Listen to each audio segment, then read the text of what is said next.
அனைத்திந்திய அண்ணா திராவிட முன்னேற்றக் கழகத்தின் 54ஆம் ஆண்டு துவக்க விழா.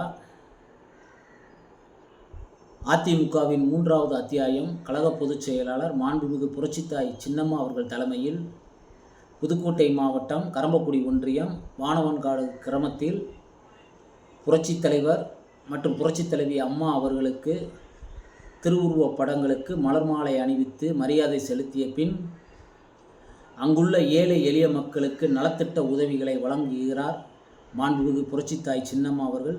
அவருக்கு என் பணிவான நன்றியை தெரிவித்துக் கொள்கிறேன். இன்றைக்கி அதிமுக தொடங்கி 54வது ஆண்டு விழா, துவக்க விழா. புரட்சித் தலைவரின் புரட்சித் தலைவியின் இரத்தத்தின் இரத்தங்களே, கழக கண்மணிகளே, நிர்வாகிகளே, கடைக்கோடி தொண்டர்களே, உங்கள் அனைவருக்கும் என் பணிவான வணக்கம். 1972 அக்டோபர் 17 பொன்மனச்செம்மல் புரட்சித் தலைவர் எம்ஜிஆர் அவர்கள் தொண்டர்களுக்காகவே உருவாக்கப்பட்ட இயக்கம் அண்ணா திராவிட முன்னேற்றக் கழகம். இந்த இயக்கத்துக்கு ஒரு பைலாவை கரெக்டாக விதித்து பொதுச் செயலாளர் தொண்டர்களால் தான் தேர்வு செய்யணும்னு சொல்லி அழகாக பைலா போட்டு அந்த இயக்கத்தை நிறுவினார். தமிழகத்தில் மறுமலர்ச்சியை ஏற்படுத்தி அதே 1972 திண்டுக்கல் நாடாளுமன்ற இடைத்தேர்தல் வந்தது. அதில் தனது கட்சியின் சார்பாக திண்டுக்கலை சேர்ந்த மாயத்தேவர் அவர்களை நிறுத்துகிறார். அவரும் போட்டி போட்டு மாபெரும் வெற்றி அடைகிறார். வெற்றியடைந்து அண்ணா திராவிட முன்னேற்றக் கழகம் மாபெரும் வெற்றி.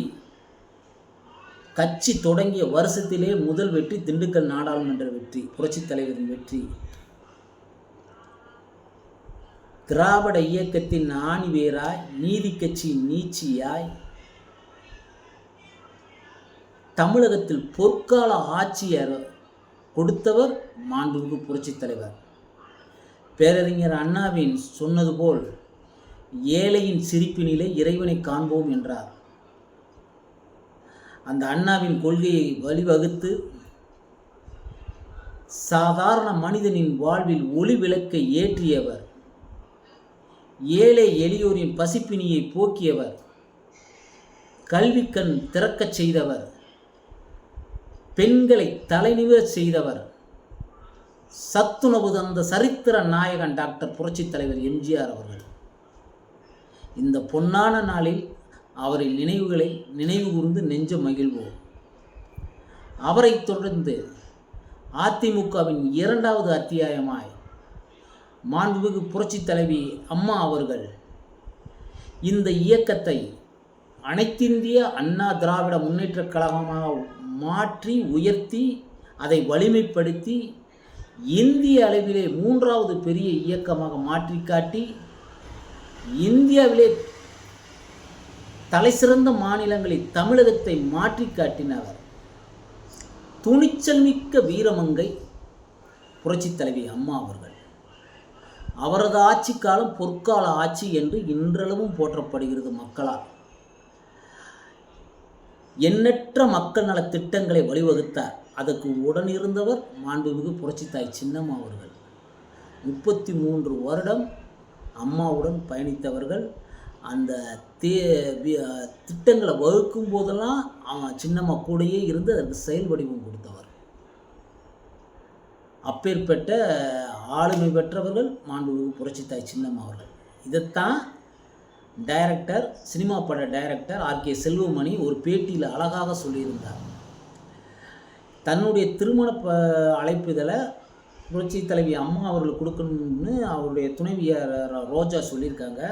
அதற்கு செல்வமணி என்ன சொன்னார்னா, நான் அரசியல் படம் எடுத்துக்கிட்டேன், அவர்களை எதிர்த்து படம் எடுத்துக்கிட்டேன், நான் வந்தால் சரியாக இருக்காதுன்னு அப்படி சொல்லியிருக்காரு. இல்லை, நான் பேசிட்டேன், அம்மாட்ட அப்பாயின்மெண்ட் வாங்கிட்டு நீங்கள் வாங்கன்னு சொல்லி 2 பேருமே போய் தங்களுடைய திருமண பத்திரிக்கையை மாண்புமிகு புரட்சித் தலைவி அம்மா கொடுக்க உட்காந்துருக்காங்க. அங்கே போனோடனே சின்னம்மா அவர்கள் அவங்கள வரவேற்று அந்த வரவேற்பு அறையில் உட்கார வச்சுருக்காங்க. இப்போ பணியாளர்கள் அவர்களுக்கு தேநீர் விருந்து கொடுத்துருக்காங்க. கொடுத்துக்கிட்டு இருக்கும்போதே சின்னம்மா அவர்கள் கிருஷ்ணா நீரை அணையை பற்றி பேசிக்கிட்டே இருந்திருக்காங்க ரோஜா மேடம்கிட்ட. அப்போ அவர் செல்வமணி ஒரு கணிப்பு கணிச்சிருக்காரு. என்னடா இந்த அம்மா உங்களை நிழல் நினச்சோம், இவங்க நிஜமாக இருக்காங்க. ஆந்திராவை பற்றி இவ்வளோ புள்ளி விவரமாக சொல்கிறாங்களே, அப்போ தமிழகத்தில் எப்படி இவங்க எல்லா விவரத்துலையும் புள்ளி விவரமாக இருப்பாங்கங்கிறத அன்னைக்குத்தே நான் உணர்ந்தேன். இது நிஜம், நிழல் அல்ல நிஜம் என்று சின்னம்மா அவர்களை பற்றி ஒரு பேட்டியில் கொடுத்துருந்தான். அந்த பேட்டி என்னிடம் இருக்கிறது. அப்பேற்பட்ட ஆளுமை மிக்க தலைவி மாண்புமிகு புரட்சித்தாய் சின்னம்மா அவர்கள். அதனால தான் புரட்சி தலைவி அம்மா அவர்கள் மறைவுக்கு பின் நீங்கள் எல்லாரும் சேர்ந்து இப்போ இபிஎஸ், ஓபிஎஸ், முன்னாள் அமைச்சர்கள், சட்டமன்ற உறுப்பினர்கள் எல்லாம் சேர்ந்து போயஸ் கார்டன் போனீங்க, வேதா இல்லம் சென்றீங்க. அப்படியே சின்னம்மாவை கையெடுத்து கும்பிட்டு, அம்மா நீங்கள் தான் இந்த கழகத்தை கட்டி காப்பாற்றணும், நீங்கள் தான் பொதுச்செயலை வர வேண்டும் என்று சொன்னீர்கள். அதன்படி சின்னம்மாவர்கள் சம்மதம் தெரிவித்தார்கள். அன்று பிள்ளையார் சொல்லி போட்டதே நீங்கள் தான். அதன்படி தமிழகத்தில் உள்ள ஒவ்வொரு மாவட்டத்திலும் அந்தந்த மாவட்ட செயலாளர்கள் மூலம் அவருக்கு கீழில் உள்ள ஒன்றிய கழக செயலாளர், நகர்கழக செயலாளர், பேரூர் கழக செயலாளர், கிளைக்கழக செயலாளர்கள், தொண்டர்கள், சார்பணி மாவட்ட செயலாளர்கள் அனைவரும் ஏகமானதாக கழக பொதுச் செயலர் புரட்சித்தாய் சின்னம்மா அவர்கள் என்று தீர்மானம் போட்டு ஒவ்வொரு மாவட்ட வாரியாக சென்னையில் உள்ள போயஸ் கார்டன் வேதாம் இல்லம் சென்று அன்று சின்னம்மா அவர்களிடம் வழங்கினோம் தீர்மானம் போட்டு. தொண்டர்களால் தேர்வு செய்யப்பட்டவர் கழக பொதுச் செயலர் சின்னம்மா அவர்கள் தான். இதை இபிஎஸ், ஓபிஎஸ் உட்பட இப்போ உள்ள அதிமுக அனைவரும் ஏகமானதாக தொண்டர்கள் உட்பட ஏகமானதாக தீர்மானமாக பொதுச் செயலாளர் தீர்மானம் போட்டவர் சின்னம்மா அவர்கள் தான். இதில் யாருக்கு எந்த ஒரு மாற்று கருத்துமே இருக்காது, இருக்கவும் சொல்லவும் முடியாது. சொன்னாலும் நான் விவாதத்துக்கு நான் தயார். அப்பேற்பட்ட ஆளுமை புரட்சி தலைவி மறைவுக்கு பின் அம்மா அவர்களை பொதுச் செயலாளர் நீங்கள் தான் ஆக்குனீங்க. அப்போ நீங்களே அம்மா பேரவை செயலாளராக இருந்த உதயகுமார் அண்ணன் தான் ஃபஸ்ட்டு பிள்ளையார் சொல்லி போடுறாரு. எப்படி போட்டி வர்றாருன்னா, முதலமைச்சரும் பொதுச் செயலாளராக இருக்கிறது ஒருவராகத்தான் இருக்கணும் அப்படின்னு சொல்லி ஒரு தீர்மானத்தை போட்டு அம்மா பேரவையில் தீர்மானம் போடுறாங்க. அவர் தீர்மானம் போட்டுன்னா அத்தனை சார்பணிகளும் தீர்மானம் போட்டு வர்றாங்க. எல்லா மாவட்ட செயலாளரும் தீர்மானம் போடுறாங்க. சரி, சட்டமன்ற உறுப்பினர் ஏகமானதாக புரட்சித்தாய் சின்னம்மா அவர்களை சட்டமன்ற கட்சி தலைவராக ஆக்கிட்டாங்க. உடனே அருமை அண்ணன் ஓ பன்னீர்செல்வம் தன்னுடைய பதவியை ராஜினாமா செஞ்சார். ராஜினாமா செஞ்சு அவர் தர்ம யுத்தம் பண்ண போயிட்டார். அது வேறு விஷயம். அதன் பிறகு நீங்கள் ஏகமானதாக தேர்ந்தெடுத்துட்டு இவங்க ஆட்சி அமைக்கணும்னு சொல்லி கவர்னர்கிட்ட போனால், கவர்னர் என்ன நினச்சிக்கிட்டாரு, மேலே இருக்கவங்கள்ட்ட கேட்டுக்கிட்டு இந்த அம்மா வந்தாங்கன்னா புரட்சித் தலைவி அம்மாவை கிட்ட 10 மடங்கு வலிமை பெற்றவங்க, அப்போ இந்த கட்சி இன்னும் பெருசாக வளர்ந்துடும், இன்னும் நம்ம கட்சி வளராது என்ற குறுகிய மனப்பான்மையில் சின்னம்மா முதலமைச்சராக தடுத்தார்கள். அது நிச்சயம் நல்லா தெரியும். அந்த ஃபைலை உடனே எடுத்து 10:30 மணிக்கு பெங்களூர் செய்யணும், பரப்பன சிறைக்கு போகணும்னு சொன்னோன்னே 5 நிமிஷத்தில் ஆட்சி அமைச்சிட்டு போனாங்க. என்னை தூக்கி நீ சிறையில் போட்டுக்க, ஆனால் ஆட்சியை தொடவே முடியாதுன்னு சொல்லி 5 நிமிஷத்தை செஞ்சாங்க. அதே ஆளுமை. அந்த ஆளுமை திறன் தெரிஞ்சுதான் அன்றைக்கி டைரக்டர் செல்வமணி அவர்கள் அந்த பேட்டியை சொன்னவர். ஆந்திராவை பற்றியே அவ்வளோ தீர்மானம் போட்டால், அப்போ தமிழ்நாட்டில் உள்ள அம்மா கொண்டு வந்த திட்டங்களுக்கெல்லாம் சின்னம்மா அவர்கள் எவ்வளவு செயல் வடிவம் கொடுத்துருப்பாங்க. அதை கொஞ்சம் யோசித்து பாருங்கள். அப்படித்தான் குறிப்பு பெண்கள் பாதுகாப்பான திட்டங்கள் அம்மா காலத்தில், அதை நல்லா யோசனை பண்ணி பாருங்கள். பெண்களுக்கு பாதுகாப்பான திட்டங்களை தான் மாண்புமிகு புரட்சி தலைவி அம்மா அவர்கள் கொண்டு வந்தார்கள். அது எண்ணற்ற மக்கள் நலத்திட்டங்கள் சொல்லிக்கொண்டே போகலாம். அம்மா உணவகம், அம்மா மருந்தகம், அம்மா குடிநீர், அம்மா சிமெண்ட்டு, விலையில்லா மிக்சி, விலையில்லா கிரைண்டரு, விலையில்லா குழந்தைகளுக்கு மடிக்கணினி, விலையில்லா சைக்கிளு, இப்படி வரிசைப்படுத்தி கொண்டே போகலாம். அதே மாதிரி பெண்களுக்கு தேவையான தாலிக்கு தங்கம், கர்ப்பிணி பெண்களுக்கு வளைகாப்பு சீர்வரிசை, அதே மாதிரி பொது இடங்களில் தாய்மார்கள் குழந்தைகளுக்கு பால் ஊட்டும் அறைன்னு சொல்லி தனியாக உண்டாக்கி பெண்களுக்கு பாதுகாப்பு அரணாக இருந்து ஆட்சி அமைச்சு இவர் மாண்புமிகு புரட்சி தலைவி அம்மா அவர்கள். இதை மறுக்கவே முடியாது. இன்றைக்கும் பாலியல் வழக்கு நடக்கும் போதெல்லாம் எல்லா மீட்டிங், எல்லா டிபேட்லேயும் பாருங்கள், ஒரு கொஸ்டின் மார்க் வைப்பாங்க, அந்த அம்மா இருந்திருந்தால் நடக்குமா அப்படின்னு. அப்போ மக்கள் எல்லாரும் என்ன நினைக்கிறாங்க, அம்மா ஆட்சியை அப்படி நினச்சாங்க, இராணுவ கட்டுப்பாடோடு நடத்தினாங்க.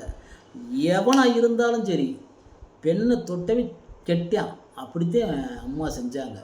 தான் கட்சிக்காரனாக இருந்தாலும் சரி, அவன் எவ்வளோ பெரிய பதவியாக இருந்தாலும் சரி, ஒன்றிய கழக கிளை கழக இல்லை மாவட்ட கழக செயலாளர், சட்டமன்ற உறுப்பினர்கள், இல்லை மந்திரியாக இருக்கட்டும், அடுத்த நிமிஷமே தூக்கி எரிஞ்சிருவாங்க. அது எதிர்கட்சியாக இருக்கட்டும், யாராக இருந்தாலும் எவ்வளோ பெரிய கொம்பனாக இருந்தாலும் பயப்பட மாட்டாங்க, அடித்து தூக்கி உள்ளே உட்கார வச்சுருவாங்க. ஏன்னா பெண்களை தோட்டவன் கெட்டான். அப்படி ஆட்சி செஞ்சாங்க. பெண்களுக்கு பாதுகாப்பு, தைரியமாக பெண்கள்லாம் நடந்தாங்க. இன்றைக்கி அப்படி அவல நிலை நடந்துக்கிட்டு இருக்குது. பாலியல் வழக்கு, பாலியல் இது, நம்ம சமூக வலைதளங்கள், சோசியல் மீடியா, தினசரி நாளிதழ், ஊடகங்கள் எல்லாம் பாருங்கள். ஒவ்வொரு விஷயத்திலும் பாலியல் நடக்கும்போது தான் பெரிய வகுத்தறிச்சலாக இருக்குது. எல்லாரும் மக்களுமே இன்றைக்கி அந்த அம்மா இல்லையே நினைக்கிறாங்க. மீண்டும் ஒரு பெண் தமிழகத்தை ஆள வேண்டும் என்று விரும்புகிறார்கள். அது புரட்சி தலைவியின் மறுபுருவம் மாண்புமிகு புரட்சித்தாய் சின்னம்மா அவர்கள் தலைமை நிச்சயம் நடக்கும். இதை நான் உறுதியாக இன்றைக்கி 54ஆம் ஆண்டு துவக்க விழாவில் சொல்ல கடமைப்பட்டுள்ளேன். அது நிச்சயம் நடக்கும். சின்னம்மா அவர்கள் லேஸ் பேட்டர்னு நினைக்காதீங்க. அந்த ஆளுமை பேச்சு வடிவம் இல்லை, செயல் வடிவம். சின்னம்மா அவர்கள் செயல் வடிவம். அது அம்மாவே நிறைய பேட்டியில் சொல்லியிருக்காங்க. உங்களுக்கு தெரியும், ஒரு ஆங்கில தொலைக்காட்சி நாளிதழில் சின்னம்மாவை பற்றி அந்த ஊடக கேட்குறாங்க. சசி பற்றி என்னன்னு சொல்லி சின்னம்மா பேரை சொல்லி அவங்க கேட்குறாங்க. சசி வந்து என் மதருக்கு சமம், என் தாய்க்கு சமம், என் தோழி சின்னம்மா சசிகலா அவர்கள் என் தாய்க்கு சமம் என்று சொன்னார்கள். அம்மாவே நம்ம எல்லாருமே அம்மான்னு நினச்சிக்கிட்டு இருக்கோம். அதே அம்மா நம்மளை சின்னம்மா அவர்களை தன்னுடைய தாய்க்கு என்னுடைய தாய்ங்கிறாங்க. அப்போ தாய்க்கு தாய், தோழிக்கு தோழி, சகோதரிக்கு சகோதரி, உடன்பிறவா சகோதரி. அதனால தான் நீங்கள் என்ன செஞ்சாலும் இந்த இயக்கத்துக்காக முழுசாக தன்னை அர்ப்பணித்து தன்னை பற்றி கவலைப்படாமல் இந்த தன்னுடைய அக்காவுக்காகத்தான் இந்த இயக்கம் நல்லா இருக்குன்னு சொல்லி தான் பிரிந்தவர்கள் அனைவரும் ஒன்று சேர வேண்டும். அவங்க சிறையிலேருந்து வந்ததுலேருந்து சொல்லிக்கொண்டே இருக்கிறார்கள். எங்களை போன்ற தொண்டர்கள் நாங்களாம் கடிதம் எழுதி நாங்களாம் ஃபோனில் என்கிட்டலாம் பேசியிருக்காங்க. கவலைப்படாதவர்கள், நிச்சயம் 2026 ஆட்சி அமைப்போம் என்று சொல்லியிருக்கார்கள். நிச்சயம் அவர்கள் மேலே எனக்கு நம்பிக்கை இருக்குது. வலம்புரி ஜானே ஒரு இதை சொல்லியிருக்காரு, ஜேர்னலிஸ்ட். அர்த்த சாஸ்திரம் எழுதிய சாணக்கியன் கூட அரசியல் என்னும் அடிச்சுவட்டை மாண்புமிகு புரட்சித்தாய் சின்னம்மா அவர்களிடம் பயில வேண்டும் என்று. அவ்வப்பேற்பட்ட ஆளுமை வைகோவரே சொல்கிற 10 ஜெயலலிதாவுக்கு சமம்னு சொல்லியிருக்காரு. சின்னம்மா அவர்கள் சிறையிலிருந்து பெங்களூர்லேருந்து சென்னை வரும்போது 24 மணி நேரம்.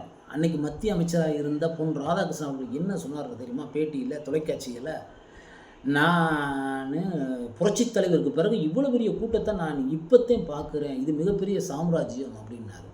அப்பேற்பட்ட ஆளுமை, இந்த ஆளுமை, இந்த அப்பேற்பட்ட ஆளுமையான இயக்கம் இன்னைக்கு வலிமை இழந்து இருக்கிறது. சின்னம்மா அவர்கள் சிறைக்கு போன பிறகு அதிமுக பல பிரிவுகள், பல இது தலைமைக்கு கட்டுப்படுறதில்ல, அவங்கவுங்க இஷ்டத்துக்கு பேசுகிறாங்க. ஒரு வலிமை இழந்து இருக்கிறது. இப்போ எடப்பாடி பழனிசாமி அவர்கள் பொதுச் செயலாளர்னு சொல்கிறாங்க. 4 நாளைக்கு முன்னுக்கு அண்ணன் சிவி சண்முகம் அண்ணன் ஒரு பேட்டி கொடுத்தாரு. என்ன பேட்டி கொடுத்தாருன்னா, இலவசங்கிற பேரில் ஆளுக்கு ஒரு பொண்டாட்டிங்கிறாருண்ணா. இது எவ்வளோ பெரிய விஷயம்னா, அம்மா இருந்தால் நேரம் விட்டுருப்பாங்கண்ணா, உடனே கண்டிச்சிருப்பாங்கண்ணா. நீங்கள் இன்றைக்கி கண்டிச்சிங்களா? ஆளுமையான தலைமைன்னா நேரம் கண்டிச்சிருக்கணும்ல. அதே மாதிரி கன்னியாகுமரியில் தளவாய் சுந்தரம் அவர்கள் ஆர்எஸ்எஸ் பேரனை துவக்கி வைக்கிறாங்க. அம்மா இருந்தால் அன்றைக்கி கண்டிச்சிருப்பாங்கள்ல. நீங்கள் என்ன அவரை நீக்கினீங்க, கட்சியை விட்டு நீக்கி மறுபடியும் சேர்த்துக்கிட்டீங்க. இது என்னன்னே அரசியல்? தப்பு செஞ்சவங்கள சேர்த்துக்கிறீங்க, நல்லது செய்கிறவங்கள விளக்குறீங்களே. இப்போ செங்கோட்டையண்ணே பிரிந்தவர்கள் அனைவரும் ஒன்று சேர வேண்டும் என்று ஈரோட்டில் வச்சு சொன்னார். இதில் என்ன தவறு இருக்கிறது? பிரிந்தவர்கள் அனைவரும் ஒன்று சேர்ந்தால் 2026 இந்த இயக்கம் மாபெரும் வெற்றி அடையும். இது நம்ம புரட்சித் தலைவர் அம்மாவில் செய்யக்கூடிய நம்ம கடமை, மரியாதை. அவருடைய பொற்கால ஆட்சியை கொண்டு வரணும்னு சொன்னார்னா, நீங்கள் அவரை என்ன செய்கிறீங்க? அப்போ நீங்கள் தேனியிலே இருந்தீங்க. நான் அவர் சொல்லும்போது இங்கே உள்ள தொண்டர்கள்லாம் நாங்கள் அதைத்தையும் கொடி பிடித்து உங்களை மறித்து அண்ணே ஒன்று சேரணும்னு சொல்லி ஆர்ப்பாட்டம் பண்ணணும். அதையும் கேட்கல. நீங்கள் தேனி முடிச்சு திண்டுக்கல் போனீங்க, திண்டுக்கல்லே அதே மாதிரி ஒவ்வொரு மாவட்டத்துக்கு இப்படியே செஞ்சுக்கிட்டு இருக்காங்க. நல்லது செஞ்சால் நீங்கள் நீக்கிறீங்க, இதே கெட்டது செஞ்சால் திருப்பி அவங்க உள்ளே கொண்டுட்டு வர்றீங்க. இது என்ன ஃபார்முலா? இது எனக்கு ஒன்றுமே புரியலை. இப்படி இருக்கீங்க. அதே மாதிரி எல்லாருமே, அவர் ஜெயக்குமார் ஒரு கருத்தை சொல்லுவார், இவர் உதயகுமார் ஒரு கருத்தை சொல்லுவார், அங்கிட்டு கடம்பூர் ராஜா ஒரு கருத்தை சொல்கிறாரு, வேலுமணி அண்ணன் ஒரு கருத்தை சொல்லுவார். இப்படி ஆளாளுக்கு கருத்தை சொல்கிறீங்க, கடைசியில் அவர் தன்னுடைய சொந்த கருத்துங்கிறீங்க. அப்போ செங்கோட்டையன் இப்போ எல்லோரும் ஒன்று சேருங்கன்னு சொன்னதுக்காக அவரை பதவியிலிருந்து அமைப்பு செயலாளர் ஈரோடு, அதனுடைய விளைவு என்ன ஆச்சு தெரியுமா? ஈரோடு மாவட்டத்தில் 3000 நிர்வாகிகள் எங்களுக்கு இந்த பதவி வேணாம்னு ராஜினாமா கடிதம் கொடுக்குறீங்க. அவங்க கொடுக்குறாங்க உங்களுக்கு. இது எவ்வளோ பெரிய விஷயம். இந்த எலெக்ஷன் டயத்தில் 2026 நீங்கள் இப்படி செய்கிறீங்க. சரி, இப்படியே உங்களுக்கு தொடர் தோல்வி. இப்போ அம்மா இருக்கும்போது தனித்து போட்டி போட்டு ஒரு 38, நீங்கள் 18%, கூட்டணி 2 கோடி தொண்டர்கள்னு சொன்னீங்க, 18%. இப்போ இருக்கிற நிர்வாகிகள் ஈரோட்டில் ஒரு 3000 நிர்வாகிகள் ராஜினாமா. இப்போ மற்ற மாவட்டத்தில் தொண்டர்களாக ஒன்று சேரணும்னு சொல்லி எல்லாருமே இப்படி இப்போ பிரிந்து கிடந்தால் உங்களுக்கு ஓட்டு போடுறது யார்? வேலை பார்க்குறது யார்? இதெல்லாம் புரிஞ்சுக்கிற மாட்டீங்க. உங்கள் தலைக்கணத்தை விடுங்கள். உங்கள் தலைக்கணத்தை விட்டு எப்படி அம்மா இருக்கும்போது இராணுவ கட்டுப்பாடும் இருந்துச்சோ, எல்லாருமே கட்சி எலெக்ஷன்னா போயஸ் கார்டன் வந்துடுவாங்க. தேசிய கட்சியே போயஸ் கார்டன் தான் வரும். அன்னைக்கு பிஎம்மாக யார் இருந்தாலும் சரி, இதே பிஎம் இன்னைக்கு இருக்க பிஎம் தான் அன்னைக்கு போயஸ் கார்டன் வந்து அம்மா அவங்கள பார்த்து கூட்டணி விஷயமெல்லாம் பேசியிருக்காங்க. எல்லாருமே சென்ட்ரல் மினிஸ்டர் எல்லாமே பேசியிருக்காங்க.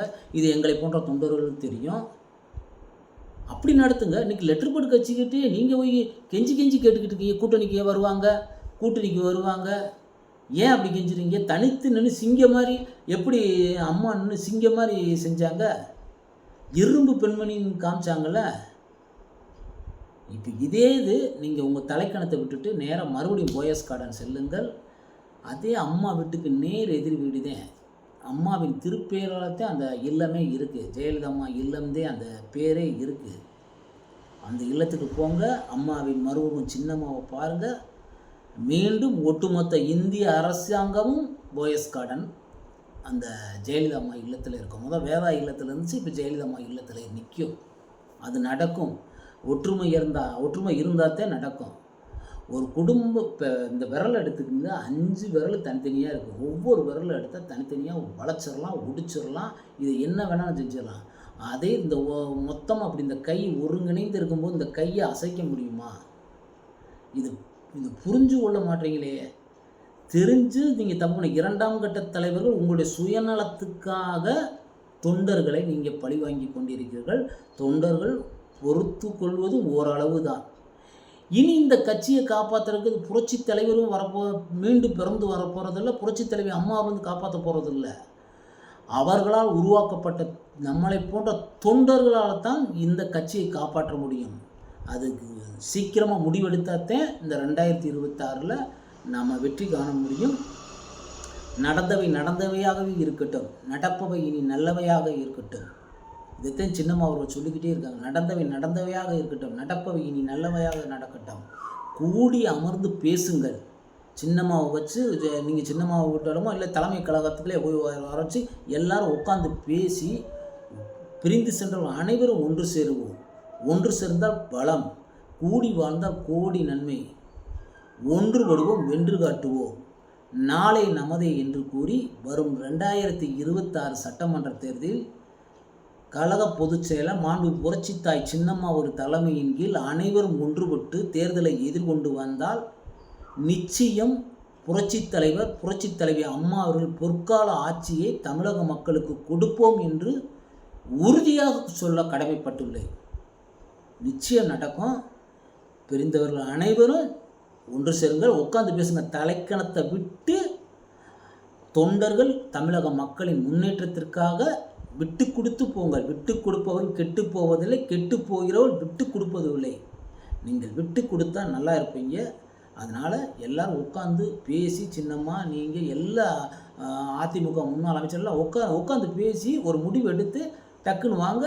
2026 தேர்தலில் களம் காண்போம். நிச்சயம் மாபெரும் அதிமுக வெற்றியடையும் என்று சொல்லி அந்த அதிமுக 54ஆம் நீண்ட கால பயணத்தில் மீண்டும் அம்மா சட்டமன்றத்தில் சொன்னது போல் எனக்கு பின்னாலும் இந்த கழகம் 100 ஆண்டு இருக்குன்னு சொன்னார். அந்த வாக்கை நிரூபிப்போம், மெய்பட நிரூபிப்போம்.